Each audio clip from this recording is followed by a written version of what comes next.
Libre sur Air d'Otan. Il n'y a qu'un sens aux les libertés ou gagne. C'est Xavier, toujours au bikini avec mon complice Emeric pour cette émission spéciale. Et la fête va continuer sur Air d'Otan. Enfin, je devrais dire la fiesta, puisque l'artiste qui nous rejoint aujourd'hui pratique avec aisance la magnifique langue de Cervantes, pop subtropical aux sonorités sud-américaines. Il vient nous parler de son actualité et la sortie de son deuxième album, Ouvre la porte. Et son nom, l'artiste, c'est El Gato Negro. Buenas tardes, damas y caballeros. Oh, buenas tardes. Comment va la vida? Super, ça va. Bon, Écoute, on est très heureux d'être ici à la maison, Et ben voilà. comme dans des chaussons. Ben oui, c'est un petit retour aux sources, parce que Ouais. là, depuis 15 ans, j'ai appris que ça n'arrêtait pas, là, le parcours en Amérique du Sud. Ouais, c'était une longue épopée qui est pas prête de s'arrêter. Je pense, tu sais, quand tu as la maladie du voyageur, Ouais, quand le syndrome t'a piqué une fois, c'est très difficile de poser ses valises en fait. ouais. Donc voilà, ça fait depuis mes 18 ans que j'ai commencé à prendre la route.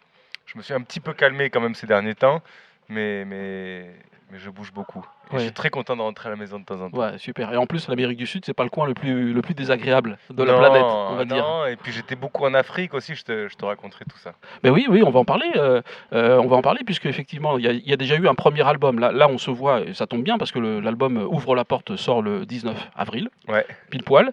Mais par contre, il y avait eu un premier album, Cumbia Libre, qui s'était vendu déjà à 10 000 exemplaires. Ouais, ça Donc s'est ça, c'était super une- bien passé. Et écoute, c'était une surprise, une très belle surprise. On a rencontré un label qui nous a beaucoup mis en avant, qui a depuis fermé ses portes. Mhm. Mais on était très heureux. Cumbia Libre, il s'est monté très vite. Ouais. Et donc grosse tournée, parce que bon, vendre des disques c'est sympa, mais bon, déjà il faut savoir que quand on est signé dans un label, l'artiste il récupère pas grand chose. Mhm. Mais ce qui était intéressant, c'était surtout de faire une grosse tournée nationale et internationale avec cet album. Donc on parle de, je sais pas, plus de 250 concerts, un truc comme ça. Ah ouais, c'est un truc de fou. Ah ouais, un truc de fou. Et puis on a vu beaucoup de pays, rencontré du monde, une grosse expérience de la scène, et puis partager la scène avec des artistes qu'on admire, qui nous ont beaucoup influencés, notamment sur les nouvelles chansons qu'on entend Ouais, sur oui. Ouvre la porte. Et justement, après une tournée comme ça, c'est vrai qu'on a toujours un peu besoin de poser ses valises, de se ressourcer, de retrouver des sources de créativité aussi, hein. Donc Ouais. ça peut pas enchaîner comme ça du jour au lendemain.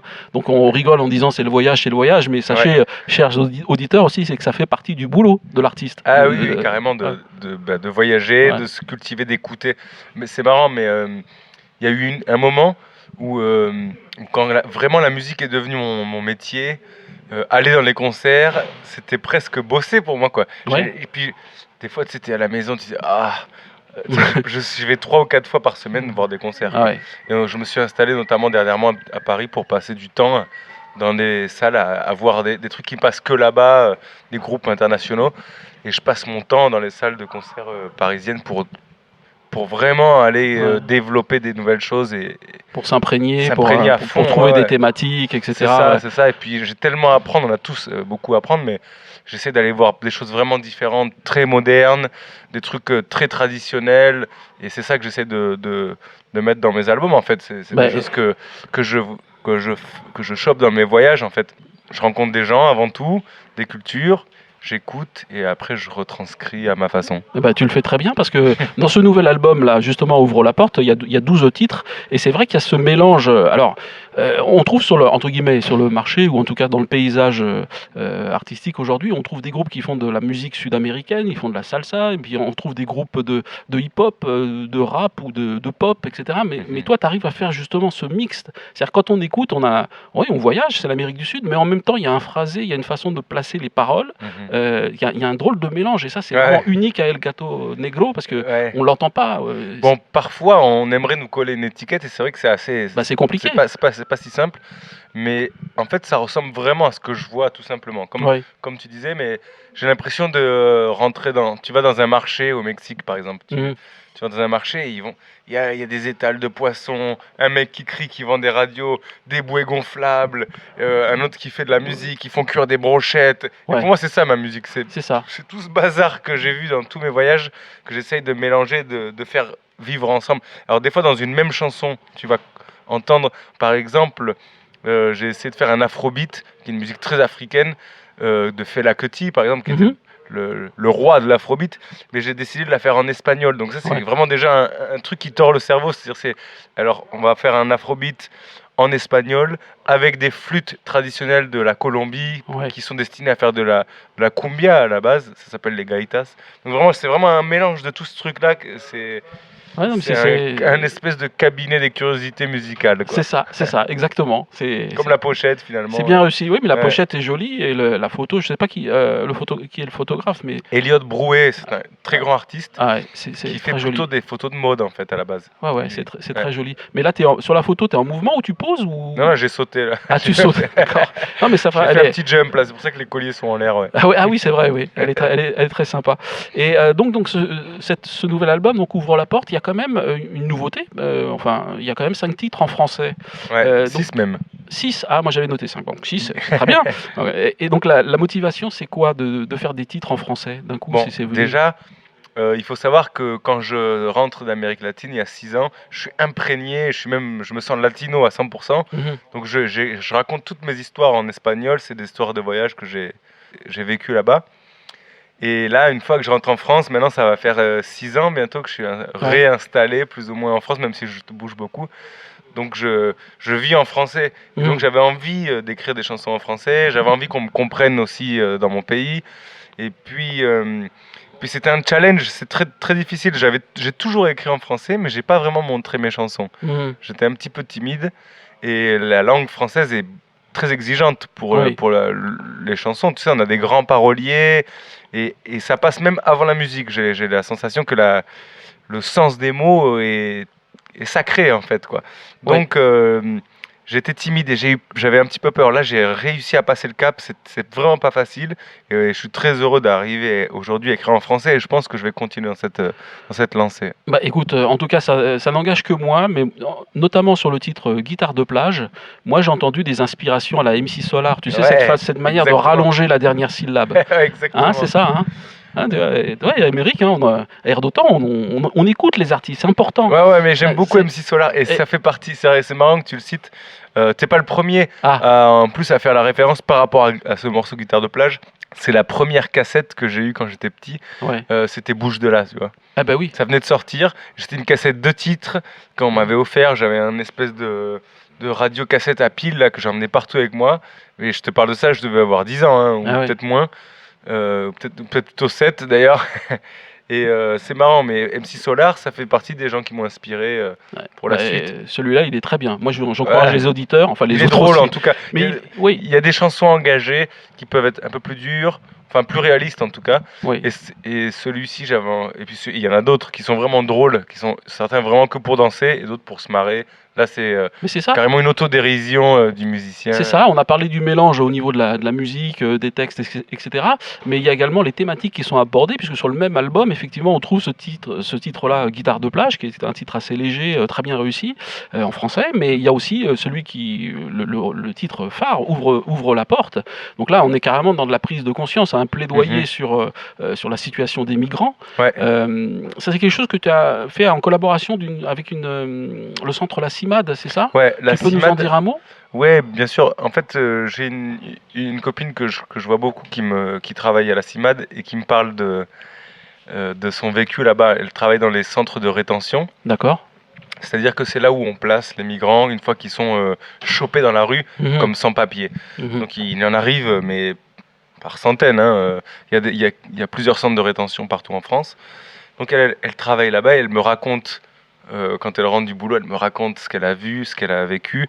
Et c'est effroyable en fait. Moi, le seul truc que j'ai réussi pour pouvoir le comparer, c'était les camps de déportation de la Seconde Guerre mondiale. Vraiment. C'est au niveau de l'hygiène.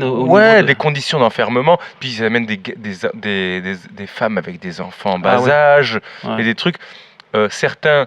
Bon, on va pas s'étaler sur le sujet parce que c'est vraiment dur. Non, c'est dur. C'est très dur. Et puis il y a certains qui sont renvoyés dans leur pays. Ils savent très bien qu'ils posent le pied au sol, c'est une balle dans la tête, ou alors la torture, mais vraiment des choses graves. Donc il y a plein de styles d'immigration. Il y en a qui sont juste venus chercher une vie décente et plus confortable, mais il y en a qui ont vraiment fui l'urgence et ils mettent leur vie en sécurité et celle de leur famille. Donc voilà. Bon, ça, c'est un débat, tu vois. C'est important d'en parler parce que, bon, voilà, c'est juste une petite parenthèse, quand même, un petit éclairage ponctuel sur le sujet, parce que c'est quand même quelque chose d'assez important. Mais bon, aujourd'hui, c'est vrai qu'on est là pour parler de cet album-là. Bien sûr. Ceux qui veulent voir le clip Ouvre la porte, pardon, ils peuvent aller sur YouTube, je crois que exactement, c'est un clip, et approfondir le sujet. Bon, sur l'album en lui-même, c'est vrai qu'il y a aussi l'arrivée d'un nouvel, comment dirais-je, un nouveau guitariste qui est important, qui s'appelle Étienne Choquet. Ouais. Donc lui, c'est quand même une référence aussi dans le domaine, et il t'aide aussi à faire les compositions. Bien sûr. Et comment ça s'est passé, la rencontre entre vous? Ça s'est passé à Toulouse. C'est un mec, il domine un instrument qui s'appelle le tres cubano. C'est une guitare typique qu'on entend à Cuba et qu'on entend notamment dans Buena Vista Social Club, cette guitare qui résonne. Exact. Et ce mec, il joue à Toulouse dans plein de groupes, et pas que à Toulouse, mais il m'a fait flasher quand il a joué cet instrument, donc j'étais le chercher par rapport à ça, parce qu'il y a très peu de gens qui jouent le tres. Et il a accepté du premier coup. Je lui ai proposé. Ah ouais, non, mais c'est en discutant, il me dit, j'ai écouté votre concert, il était venu nous voir déjà, il m'a dit, il manque vraiment un tress dans ta musique. D'accord, il est malin. Ouais. Et vraiment, hein, c'était la pièce manquante depuis toujours. C'était difficile de l'intégrer au groupe parce qu'on était déjà très nombreux auparavant.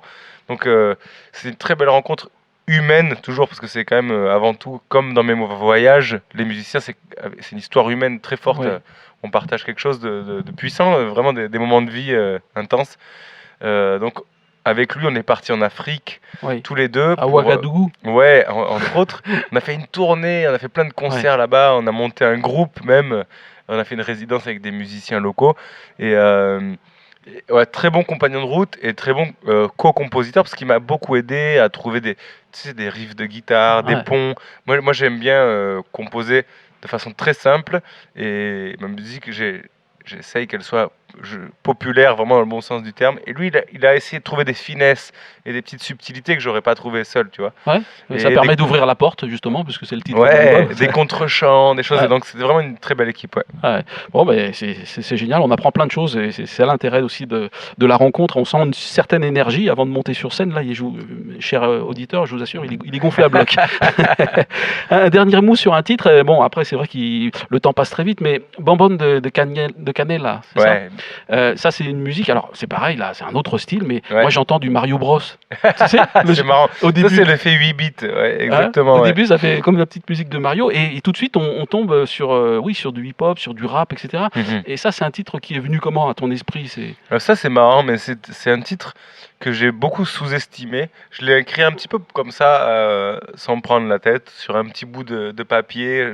Je crois que j'étais dans le bus, c'était un voyage en bus que je faisais au Mexique, là. Et j'ai écrit ce petit truc sur un bout de papier, et voilà. Et un jour, je l'ai chanté justement à Étienne, le guitariste. Et il me dit, mais t'es con, faut le mettre, ce truc, il défonce.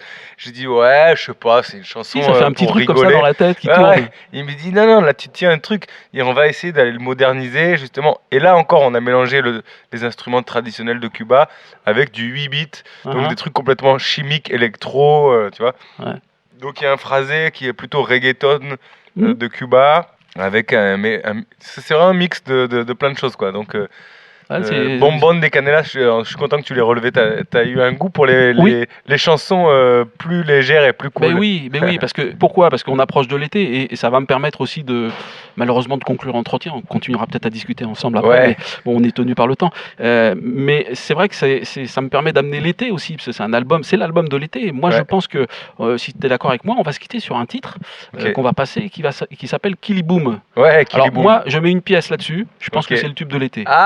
On l'a pas mis en avant, hein. On n'avait pas parié sur le. Moi, je parie sur celui-là. C'est marrant, tu n'es pas le premier. Il y a bon, d'ailleurs, petite anecdote rapide. Vas-y. Un mec qui s'appelle Guts, qui est un producteur musical et DJ que je vénère. Tu vois, un mec, je suis fan de lui depuis des années. Et il m'a contacté, il m'a dit, écoute, t'as fait un super album, est-ce que tu pourrais m'envoyer le titre Kiliboum pour que je le mixe dans mes DJ sets? J'étais non. Tu vois. Et c'est vraiment un DJ que j'admire, et il a choisi celui-là. Tu vois. T'as des très bons goûts. Non, non, je pense que c'est toi qui fais de la très bonne musique, et peut-être que nous à la radio on a un petit peu l'oreille. Mais ceci dit, moi je pense que ce sera effectivement le tube de l'été dans les playlists. Je vous encourage encore une fois à y aller. En tout cas, nous on a déjà pris la décision sur Air d'Otan. Cet album-là passera en nouveauté à partir du mois prochain, et on a sélectionné 4 titres. Donc ça passe pendant 3 mois. Trop bien. Voilà, et après ça passe en récent pendant 9 mois. Donc pendant 1 an, tu seras avec nous sur l'antenne. Bon, ben j'espère Donc que je ça- passerai un jour dans vos locaux aussi pour vous Eh faire ben, un petit live ou. Mais avec plaisir, on va te laisser les coordonnées, Super. on reste en contact et Bon, il très n'y a, bien. pas de souci. On va rappeler les prochaines dates. Le 20 avril à la Bellevilloise, ça c'est à Paris. C'est à Paname C'est à City. Paname. Le 10 mai à l'espace Henri Tizot à la Seine-sur-Mer. Le Mhm. 21 juin à la Fête de la musique à Mantes-la-Jolie, c'est en région parisienne. On s'éloigne un petit peu, on sera, dans le temps, mais on se rapproche de chez nous le 26 juillet, de retour sur l'Occitanie avec le festival Toulouse d'été. Ouais.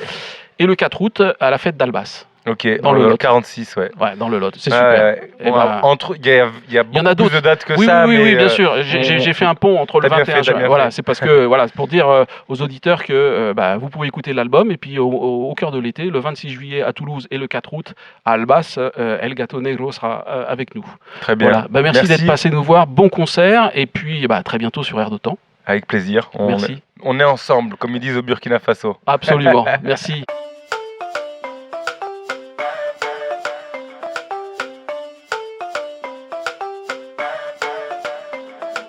Yo no creo que haya mala gente, no creo en la mala suerte, es una cuestión de gravedad.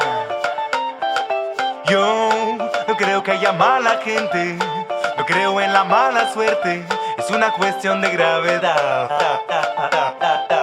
El ser humano nace limpio, es la sociedad que lo ensucia, el sistema crea los celos, uno mismo alcanza los cielos. Sociedad, soledad, yo no creo en tu caminar. Sociedad, soledad, voy buscando la felicidad.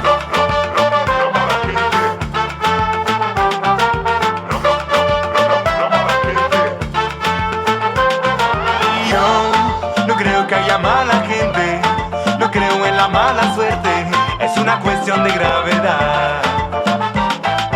Yo no creo que haya mala gente, no creo en la mala suerte, es una cuestión de gravedad. La mala gente se fabrica por montones, peligrosa como el amor sin condones. Falta de cariño o falta de alimento, la flor no crece adentro del cemento. Despierta, cumbia tu momento, respira lento, despierta tu talento. Optimismo y alegría, buenos momentos pa' que quede en la memoria. Basta dormir, elige tu vida, ya llegó el día de tu rebeldía. Prendo la luz, tú busca la salida, mi gente unida jamás será vencida. Sociedad, soledad, yo no creo en tu caminar.